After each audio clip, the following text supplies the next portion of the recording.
Well, hello everyone, and welcome back to the Redeem Her Time podcast. You are going to love my guest today because we are going to be talking about what it means to rest and live unhurried. In fact, my guest, Julie, is actually in the midst of a sacred pause right now where she is practicing what she preaches to really experience this at a deeper level in her own life and business. And I don't know about you, but God's been putting this tug on my heart as well to be pulling back in some areas in order to really do some deeper work with him, and really lean into what it is that he is calling me to in this season. So, Julie, I'm so excited for you to be here with us today. Like, tell us a little bit about you. What all are you juggling in an unhurried way, of course, in this season of life?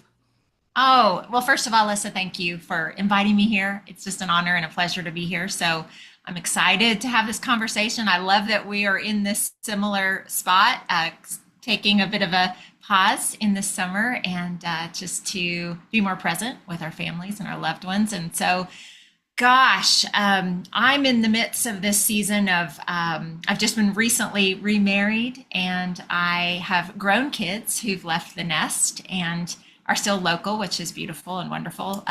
Love having adult kids, by the way. And then together with my husband, we have an 8-year-old son. And so he lost his mom when he was a baby. And so I am his full-time mama. And so I'm kind of rewinding back to, motherhood again. And so that is a beautiful and like unexpected, journey. And I'm in this season of also growing a business and following my calling, and finally, I spent many years in corporate doing what I really didn't feel I was here to do, but that's another story. And so I've just decided for June, July, August, I'm taking a bit of a pause just to go deeper into the work that I'm doing internally and with my mission to support women in slowing down, living with more intention, resting more, right? And that includes being intentional about, how we're spending our time. And so for me, this is an opportunity to create a little more space to prioritize my faith, my family, really integrating this sweet new family we have, being super present. We have a lot of travel that we're doing this summer, and I just want to be right here, right now, right in the moment, and just feeling it all, experiencing it all, and so that my family knows they are my priority. And I know God's going to work through that, right? And through it all, and that this is going to allow me to, I hope, tap into even more creativity and ideas. And I have lots of plans for how I want to continue to support women, encourage women. I know we both serve women in midlife, so that's really fun. And so, yeah, that's where I am right now. And just, I'm a week and a half in. So it's so far so good. I'm certainly noticing that tendency that I have to want to be productive, right? Yeah. I And had so this thought the other day. I went on a walk and I wasn't listening to anything because a lot of times I'll have like a podcast or even worship music on. I just felt this like, just be quiet. And uh, as I was walking, the sun was behind me, and so it cast my shadow down in front of me. And it was just like looking at myself there. It was kind of just this all of a sudden this like, who am I when I'm not doing something? Who am I when I'm just, not trying to fill that space with something and I'm just on a walk and I'm just present and I'm just, being in the moment. And so, yeah, I think yes. that is a question that a lot of us wrestle with, especially as business owners. I don't think you jump into a business being a person who's not a doer. I think a lot of people who are in business, and I mean, there are definitely creatives who go into business, but there are also a lot of business owners who are, typical doers, and Right. we have a hard time slowing down. So I'd love to hear a little bit of the story about how God brought you to this work, and really like why this is such a passion for you, to help women around this area. Like I'm wondering, so often it's through our own journeys, So were you that Yes. woman who needed the rest and the pause and the slow down, or were you like looking around and seeing the need around you and said, wait, I have an answer to this and I know what to do? Oh gosh, maybe a little bit of both, but mostly my journey has been my own like life experience of sometimes just really being like pretty, noticing like, oh gosh, I need this. But more often I've had to be hit over the head. like, right? Don't And we so, all? Yes. yeah. And so I think you shared a story with me once before about your kind of personal journey of experiencing some physical, like your body screaming at you. Well, that's exactly what happened with me. I won't go into the details, but it was about 8 years ago. And I had a pretty significant experience with some extreme physical symptoms that led me to really having to take a look at my choices, my career. I was in a high stress tech sales job.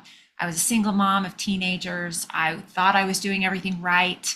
But everything I was doing wasn't working anymore. Right. And so my body was slowly sending me those messages. And finally I had to listen.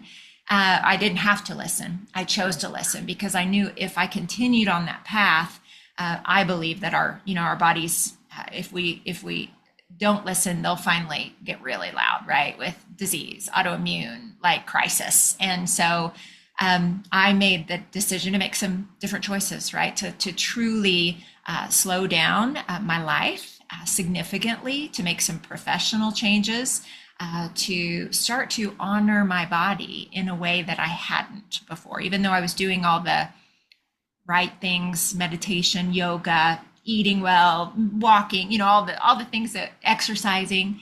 I really wasn't giving myself a true opportunity to rest, to come back into my heart space, and I was living from the neck up. So that sent me on this path of understanding the nervous system. And I get a little obsessed when I find things that I'm like, oh my gosh, I didn't know this. How come I didn't know this? And I went down, the path of deciding, oh gosh, this has been so powerful for me, because it truly was to learn how our nervous system truly is the filter for how we experience our life. Right? If we are running around, which I was, and I know many women are, in what we call a dysregulated state, meaning we are more often in our kind of that sympathetic nervous system state where we're in fight or flight, even if we don't know it, our body thinks we're running from a tiger. So that there's some really simple tools, really simple, profound tools that we can access for free, that allow us a little bit more awareness, consciousness around how we can change that, how we can drop back into more of a relaxed, calm spirit, a regulated nervous system. And from there, we have better control over everything, how we're showing up, how we feel, what we're noticing, how we're experiencing our relationships, our just everything, our faith. Right? Like our true intimate relationship with Christ. That's tough to do when you're always in fight or flight. And so that experience led me, I've had multiple, I've gone deeper into different areas, embodiment, what it means to really truly come back to our body and to slow down enough to notice and to sense, to pay attention. Yeah. And so but overall, now over the past several years, my work, my interests, my passions have kind of evolved into this, just understanding there is a need out there, right? There's so many women, most women, I would say, especially in this season of life. We've had many, many years of deep conditioning of serving, doing, overdoing, right? Overfunctioning, staying busy, being productive, doers, go-getters, mothers, stay-at-home moms. They experience this too, like just trying to do it all for everybody. And we've kind of lost sight of that. Wow, what do I need? What does my body, not just my heart and my soul, but what does my body need to be able to stay in the best emotional place, right? Where I'm showing up in my best self. And so that's what I support and encourage women to do, is actually just slow down. I have a community you mentioned, it's all about, unhurrying your life. It's called Unhurried. But more than just slowing down, right? That's kind of a trendy thing. Like, I'm not on the whole anti-hustle culture. I believe there's value in that, but I believe we're going to be busy women, especially as mothers, especially as business owners, career women leaders, we're going to be busy, but there's a difference between being busy and being hurried, and Mm. being so busy and packed that you have to speed up everything, your heart, your mind, your relationships, everything to a pace that's really incompatible with that peace, that joy that, we're promised. And so that's what I support women in doing, is at the foundation is really regulating your nervous system. How do we do that? What does that look like practically? And then making some different intentional choices for, okay, from this place, what do Mm. I want my life to look like in this season? Yeah. And so lots more there, but I'll stop there and see Yeah, what no, I love this. questions. I wrote down busy does not equal hurried. And I think that's so interesting because, it doesn't mean that we have to like remove everything from our calendar and sit on the couch and, twiddle our Right, thumbs. In fact, that would probably stress me out more, right. because I would feel like there are things I should be doing and, what am I missing and whatever. But like how we Totally. unhurry and how we have this sense of our pace in which we are going about the things that we are called to versus the number of things that we're called to. And that, obviously there's a connection, there at some point where, pushing capacity limits. And so then we have to pick up the pace to make it happen. But it really, what I'm hearing you say is it really is more of that heart, posture and the way in which Posture. we're approaching it. So let's talk about like, why is this such a problem? Why is hurry such a problem? Especially for Hmm. us as Christian women, especially Christian women, Yes. you mentioned leaders, business owners, right? Like who are trying to do all the things, and maybe pushing those limits. Like, what have you seen, as you work with women? Like, why is this especially something that we are struggling with?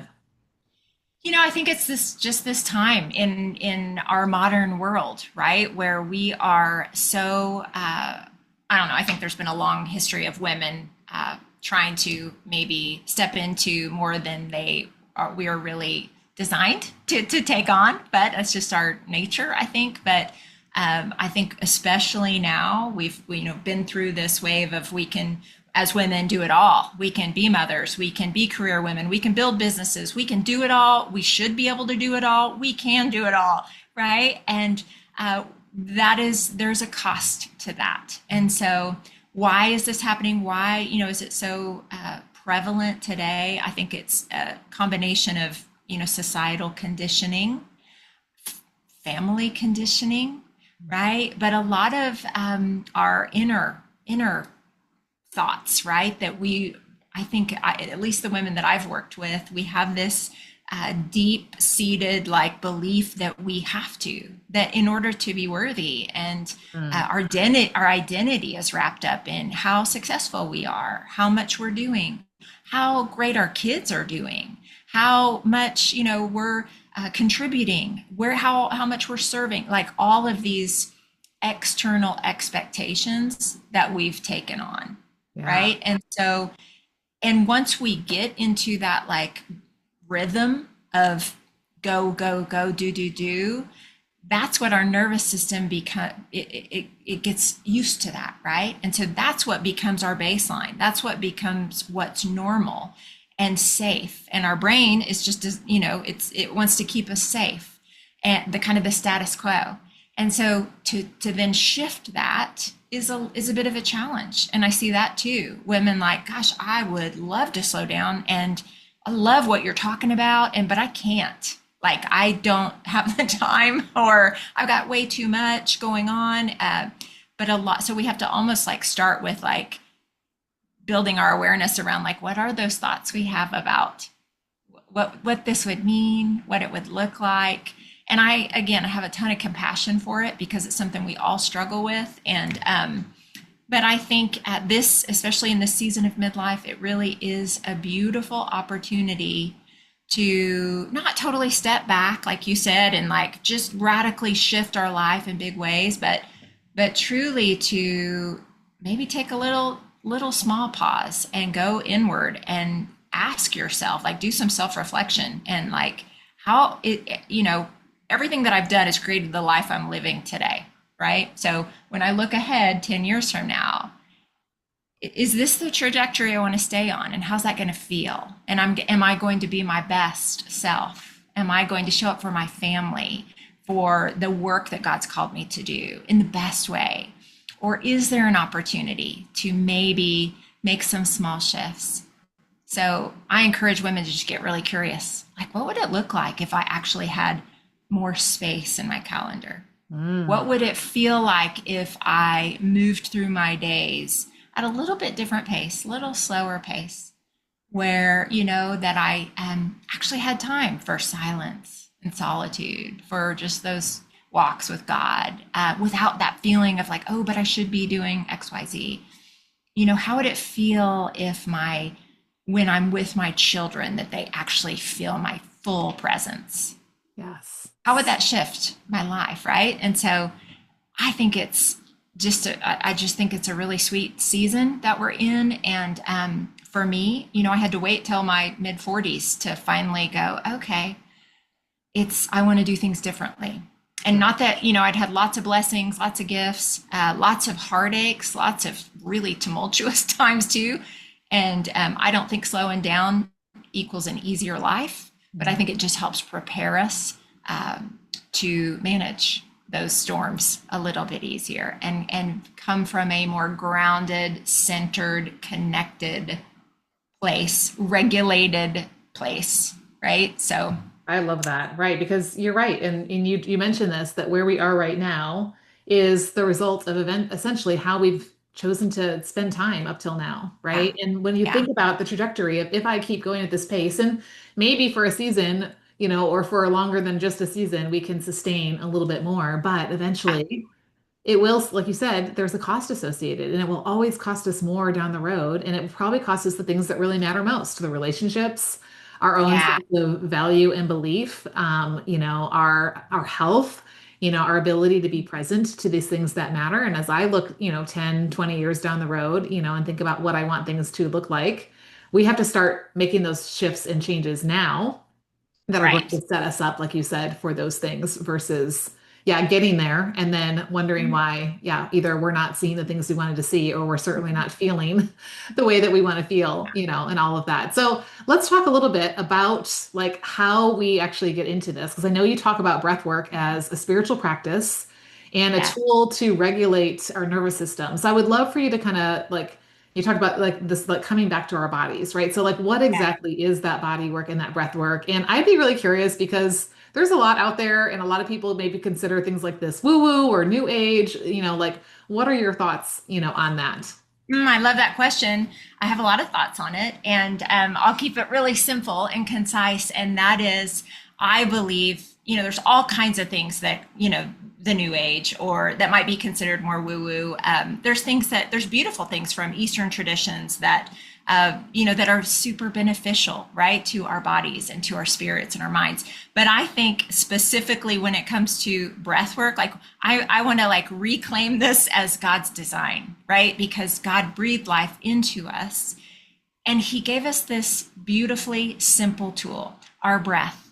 It is it's free. It's, accessible at any time. It's wildly effective. It is a simple tool that we can use at any time to really calm our minds, drop back into our parasympathetic state. I'll talk a little bit more about how, but I just think it is, there's so many benefits to breath work, which is why I became a bit obsessed with it. And that I think we need to understand that the power it has on us emotionally, spiritually, physiologically, mentally, just this one simple tool of our breath. And it's not the only way that we can calm our minds and spirits, but it's a really powerful way. And so breath, when we talk about breath work, yes, there are all different kinds of breath work.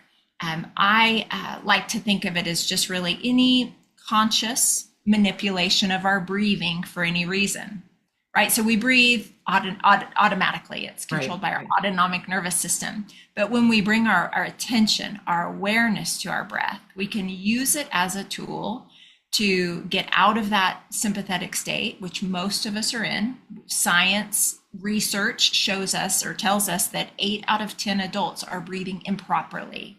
So there's kind of 2 different umbrellas that I kind of teach on, and that is just proper diaphragmatic breathing, retraining your body to breathe through your diaphragm. that's a whole nother conversation. But just slowing down, taking nice deep breaths that you're drawing in the breath all the way down to your belly, letting your full belly expand on an inhale. And so that in and of itself can be one of the most powerful, transformative things you do for your overall health, your sleep, your digestion, your emotional well-being, your cognitive performance, everything just by how you breathe can have such an amazing impact on your body. So that's something that you can study. I can provide resources, but there's some great new books out, just like Breath by James Nestor is an amazing book. But then we also can do this, what's called conscious breath work. So that is an opportunity just to integrate some conscious breathing in your day. And that might be simply just bringing your awareness to your heart, your body. So when we breathe consciously, it's like we're connecting our minds, our bodies, our spirits in this beautiful way. We're grounding ourselves into our body just by focusing on our breathing. We have an opportunity to connect with the Holy Spirit right here, because that's hard to do when we're in our head and thinking about the future, ruminating on the past. So it brings us right back to right here, right now. And it's doing such beautiful things for our body. We're able to, drop down into that more rested parasympathetic state when we slow our breathing, or when we do some of these integrative breathwork techniques where we extend our exhale. That is, it's just so simple. It's so powerful. So I always encourage women, like, this doesn't have to be this big thing. You don't have to go somewhere. You can. I do, breathwork journeys where we're laying down, breathing actively for an hour. You don't have to do that. That can be really powerful and healing and beautiful. I do it from a Christ-centered perspective, which is different than a lot of breathwork teachers. But this just intentionally carving out 3, 4, 5 minutes of your day to reconnect, to slow down. You will be amazed how good it feels and how it starts to shift. It's like we have to build that muscle. We have to remind our bodies, our brains, hey, you're going to feel a lot better when you actually slow down and take a nice inhale and a nice exhale, breathing through your nose, ideally. Your physiology, everything works better. And so, I probably got off on a tangent. I'm not even sure I remember No, what it's your so question good. I'm was, just but like, I'm here as I'm listening, like, experiencing this and thinking about this. And just, it's so easy, like you said, for our bodies and our brains and our minds and our hearts to like be going in different directions. And so yeah, just how something so simple, and I love how you tied it into God breathed the breath of life into, man, like this is his gift to us, is our really, breath. And what a beautiful just reminder, that we take for granted every day that we are breathing, and how like this very simple thing can pull us back from, like you said, the feeling regret about yesterday or the worrying about tomorrow, and just be present to what's in front of us and help kind of reconnect, ourselves yes. to the Lord and what matters and things like that. So no, I love this conversation. You also talk about rest, and when you spell rest, it's got like dots after it. So I know that means it's an acronym for something. So like, what do you Yes. mean by rest? And how are like taking these steps helping us to truly experience that kind of rest? Yes. Okay. I'd love to share on this because this is like kind of my overall mission, right? And breath work, nervous system regulation is for sure a part of it. But when I talk about rest, I think it is good to get real practical. And I also like to keep things really simple because we are bombarded with information. So how do we keep things so simple that we can absorb it, internalize it, and embody it, right? So when I look at rest, what does that mean? Well, yes, it's beneficial to just slow down and maybe take some naps during the day, or just give yourself a little bit of time off, or all of it is beautiful. And so however you want to do it, amazing. Every little bit does help. And I invite you to look at it a little bit more holistically. So when I think of rest, the R would stand for some of what we've talked about already: regulate our nervous system, regulate our bodies, learn how we can show up in the most optimal way. And I believe that is coming from a regulated state. So we really focus on our state of being, how we are feeling, what we're sensing in our bodies, really listening to our bodies. So R is for regulate and renew. So we do have this opportunity to be really intentional about the thoughts, that we're thinking, the stories we're telling, the narrative, especially at this time in our life, we've been through a lot, right? And so maybe we're still holding on to these, beliefs, wounds, stories that we've been saying that just don't fit anymore. And I think this is a wonderful time to just kind of start to let go of those things and take off some of those masks, protective, just layers that we've put on over our journey. And so really get thoughtful, do some self-reflection with the Holy Spirit. Where are there opportunities for me to kind of rewire my thoughts, to renew my mind, which scripture tells us like this is such a, we are called to do this. And so thinking about, what can I let go of? What is really truly no longer true? So believe it or not, that renewal is key to resting, because if we are still in our brains and minds thinking, well, who would I be if I slowed down, and I'm not as productive, which I stand on the camp that you'll actually be more productive if you allow yourself time to rest. But so I won't go into much more detail, but that's the R. The E is really embracing, embodying some of these, what I like to call sacred rhythms, some of these spiritual disciplines and practices that are often neglected. This isn't taking the place of other, spiritual disciplines like prayer, which is huge, scripture, spending time in spiritual community, whatever. But things like simplicity, starting to let go of some things that are just maybe taking up space, physical things, emotional things, times in our calendar, like creating more margin for just what really matters. Silence and solitude. This is a hard one for a lot of women. They think, I don't have time for silence and solitude. And I just say, start small, right? Even if it's 5 minutes a day, give yourself that chance to quiet the noise and to listen to the Holy Spirit. I promise you it will be so fruitful. We don't allow ourselves that time and that space just to be in silence and quiet. There's so much fruit that can come from that. That is a whole nother conversation.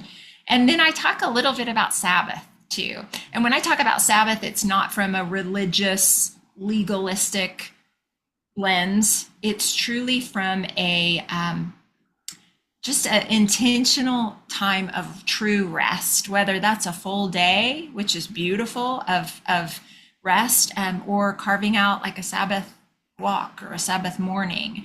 And I equate Sabbath to celebration. So it's not a time to, be all solemn and yes, we can focus on God, but we also can focus on our blessings and celebrating the blessings that life has given us, the beautiful, simple joys that are always right here. And often we're too busy to pay attention to, right? Yes. So Sabbath, so that's the E. Let me see if I can keep track. R-E-S.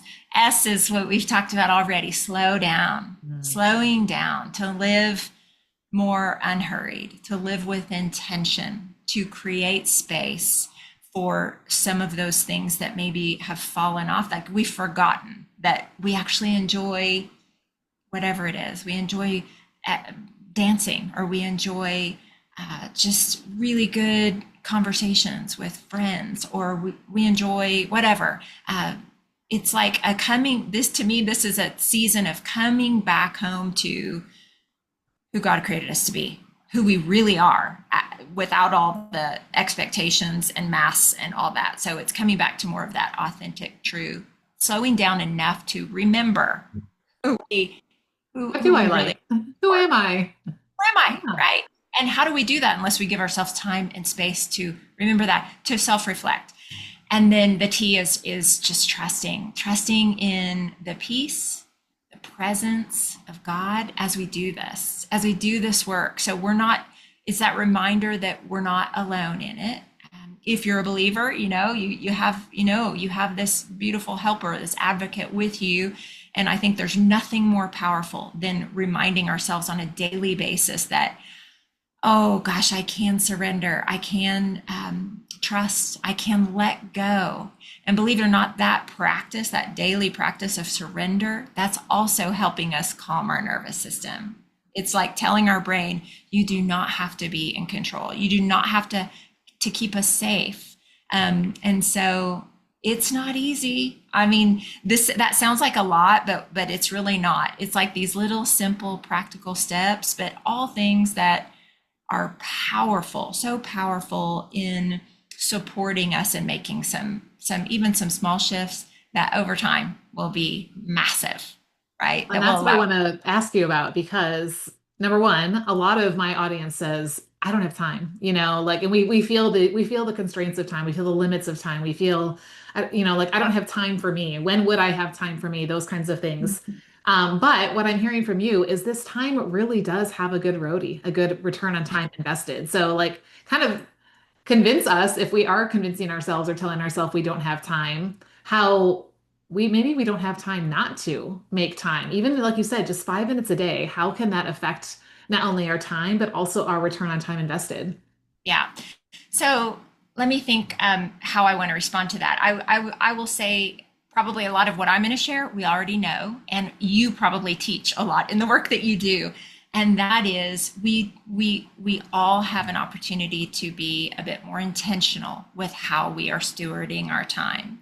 So I look at it from a place of, okay, we're not going to be adding more in, but it starts with a just building awareness. All transformation starts with awareness. So getting really clear with like taking a look, like getting real practical. How am I spending my time? Mm. Are there any things that I can start to let go of? So I'm a big like advocate for doing less, right? So you can be more, so you can invite more in some of these things we've just talked about. So first place to start is really taking like an inventory of your calendar, of how you're spending, what your activities are, what relationships you're investing in, what are you doing that you've just been doing because you're just still doing because you've been doing it all the time. Or I'll give you an example, a really simple example. I spent 20 years doing yoga, like hot yoga. So I would say 2 to 4 times a week. And that just felt like, I thought I was doing a good thing for my body. It was really just a time for me to just kind of totally check out and get into a hot studio. It wasn't really exercise for me. It was just kind of being present and taking good care of myself, whatever. Well, COVID hit, Mm. and of course, all the yoga studios shut down. And I kind of got out of that habit and I started incorporating other things like Pilates and walks in nature and more contemplation and just giving myself, just trying out some different things because we kind of had to stay home and do some things. And then, of course, the world comes back to some sense of, normal operating, and the yoga studios open back up. And I was like listening to my body and to my heart. And I felt that like this, okay, I don't have to do that anymore. Mm. Right? Like I think that's 6, 8 hours of my week that I'm going to choose now to do something different, even though that was good for me. This is an opportunity to invite some new things in that feel even better to my soul and my spirit now. And so that's just a simple example, but I promise you, when you take a look at your schedule, even volunteering is a beautiful thing, but if it's making you feel more hurried, with less time to be present with your family, maybe that's something you let go of. And so how can you practically take some things off your calendar, right? Create a little bit more margin in your life to then start to thoughtfully, intentionally get, okay, what do I want to now fill back in? Not maximize that space. We always want to see if we can I'm all about having a super spacious life, even if you're working full time, even if you're a mother, even if you're juggling all kinds of balls. I promise you, if you do this, looking at even going a step deeper, looking at some of those things that just completely drain your energy Mm. or fill you up. So maybe you start to let go of some of those things. I mean, some we don't get to, like we have to continue doing, unfortunately. But there's all kinds of ways that you can look at this. But I believe wholeheartedly that there are areas that you can start to prune, right? There's And always something. We feel there's like always everything matters and everything matters now and it's all on me. And yet, like you said, it's not. And so taking that time to really notice what is getting my attention, what is life-giving, what's fruitful, what's yes, draining, what's, like stealing away time and attention and energy from things that matter. And yeah, sometimes it feels it's hard. But here's the whole like pruning process. I'm not a vine dresser, but I've read enough in scripture and then also just like watching, my husband take care of the fruit trees here at the figgy farm. And in the pruning process, like, yeah, there is a cut that is made, but it is for the growth. It's for the fruitfulness. And so a right, vine dresser knows that when I cut these excess things off, then these branches that really are the main ones will, have the space, will have the nutrients, will have learn. everything they need to be fruitful. And that fruit is even more abundant and more tasty and all the things because it's not, competing for resources with all of these other, little branches. So Yes, such an I love important that. thing. Yeah. So what encouragement would you give to that woman listening today who she's like, okay, Julie, Alyssa, I am hurried. I want to Mhm. slow down. I'm really struggling. Like what would you say to her to just encourage her and like nudge her into Yeah. walk in this direction? Gosh, if I were sitting down with a friend and they were expressing that to me, I would probably encourage them to carve out a little time to get quiet and to pray and to invite in God's guidance into this season and knowing that you don't have to do it on your own, but just to take a look at thoughtfully, like, what is it that I want my life to look like? And if I want to feel less busy and, well, maybe not even less busy, but more unhurried, more rested in spirit, more connected, more present, are there some areas I can start to trim? Are there some things in my life I can start and start journaling on that? Just, you don't have to do anything overnight. Start praying about it, start getting curious. I love just being curious. It kind of takes that, like, oh, you've got to do this, but like, I'm just going to get kind of just to open my heart, open my mind to what could I do? What is, where are there some areas getting curious about, like leaning into it and making it fun and starting to experiment a little bit. I always love to take time to just drop in and well, I'm also going to add on some breathing. So slow your breathing down and try to do this from a grounded, regulated state, not when you're in a hyper stress mode. I got to change. I got to make some changes. And then we try to change everything, and we all know how that goes. We end up doing Yes, nothing or, trying to overhaul every area and it doesn't last. And right, yes, right. exactly. But from this place where you're getting curious, you're kind of looking at your life, looking at your calendar, getting really practical, not making this overwhelming. Then I like to start with the end in mind. So setting a vision for like, okay, if I could just wave a magic wand, if I could have my life look exactly the way I want, how would I want to feel? How would I want my days to look? How would I like to be showing up? And then practically in 5 years from now, a year from now, what could I do slowly that would get me more in that direction?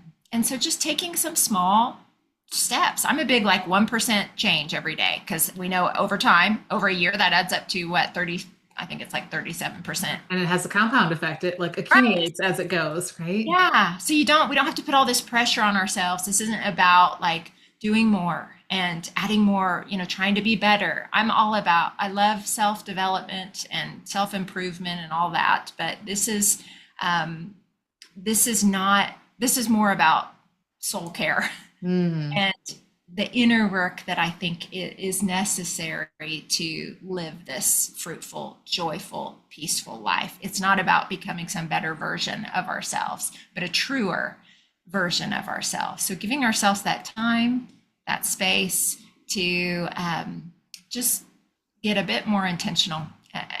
And hopefully that didn't seem overwhelming, but I'm trying to keep it Yeah. like simple. No, I So love it. And what's coming to mind is a quote that I came across a couple months ago. When you tend to the roots, the fruit takes care of itself.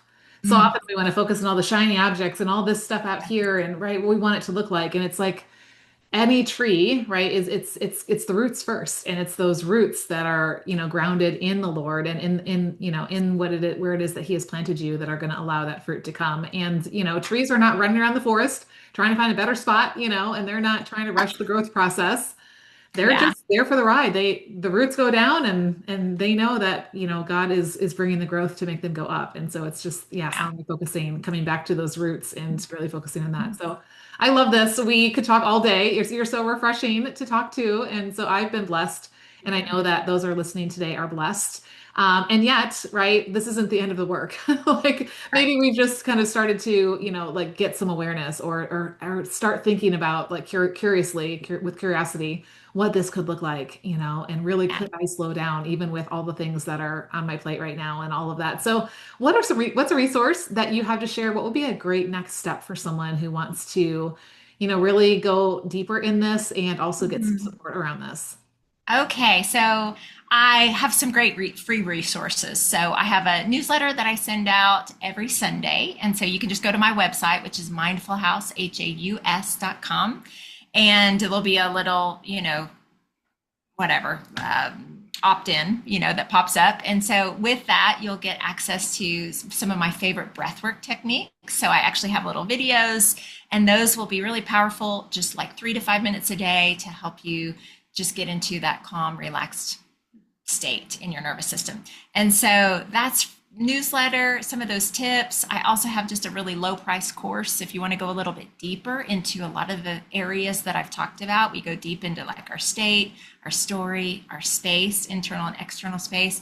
And then I have some really cool things coming up in the fall. So I just say, get on my newsletter. I have some new offerings that will be coming up. I keep my business super simple, so I don't do a lot. I'm not all over social media, but I do stay really connected with the women, mostly women, on my email list, and would just love to share any resources. I'm also accessible via email. So if you have any questions on this conversation, if you want me to point you in a direction of a great resource or a book, I'm happy to do that. You can always reach out to me at julie@mindfulhouse.com. I love that. And we will make sure that we link to those down in the show notes so people can find those. And you guys know I always invite our guests into the Redeem Her Time community. And I was telling Julie before we hit record, I think this is going to be a conversation that needs to be continued, because so many of us, especially as we are building businesses on top of the other roles and responsibilities, do find ourselves in a more hurried place and pace than we should be, than we want to be, all the things. And so, really bringing awareness to this and starting to take steps is going to be important. So, if you are not already a member of the Redeem Her Time community, come over and join us. I intentionally created this off of social where it's not quite so busy, and it's like one of those places where you come in and you feel good because you get value and you give value, and then you go live your life. And it's really helping you to come back to that presence of your time and what you're called to invest it in. And so, I just think that it's going to be a beautiful combination as we think about coming back to our bodies and reconnecting to what it is that God has for us in the moment that we're in, and not missing it. So I invite you guys over there. If you're not a member yet, you can find us at redeemhertime.com/community.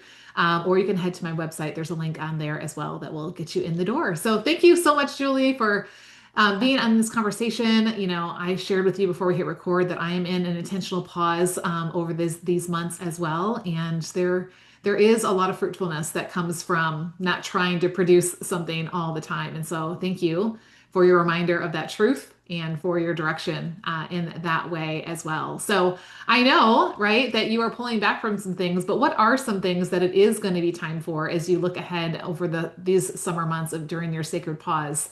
That it is going to be time for? What are some things that you want to be really intentional and present with?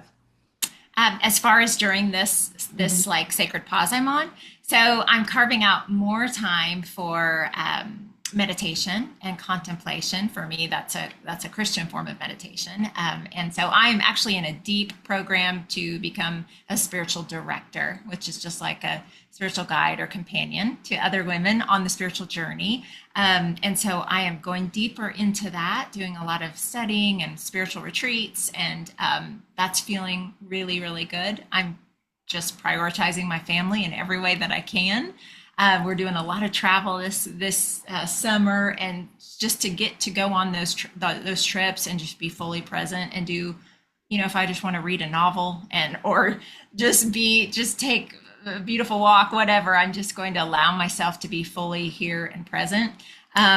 Let's see. And then I'm also cooking up a little bit of a book. So I'll just throw that out there. I'm putting some of my experiences and learnings and stories that I've collected along this journey into a book, which I resisted for quite some time. And so working with a beautiful book coach to kind of, support me on that. So I'm doing a little bit of that, hopefully creating some space to open up the, creativity even more. And Yeah. so I'm looking forward to that. So we'll see how that goes. Such a beautiful season. Can't wait to see Yeah. the fruit that Yes. God will produce through all of that as you slow down and as you teach other women to do that. So thank you so much for encouraging us in that same way. And I trust that those of you who are listening, that you've been challenged to slow down, that you were encouraged that it's possible, and that you'll be moved to action or maybe inaction, right, to start moving in this direction of unhurrying the pace at which you are going through life. And I would encourage you, chances are you know somebody who could use this too. So share this episode out with her, invite her into this conversation, and yeah, let's start unhurrying our lives and really be present to the purpose and of the time that God has put in front of us. So thanks for this beautiful conversation, Julie, and thank you everyone for being here. Thank you so much.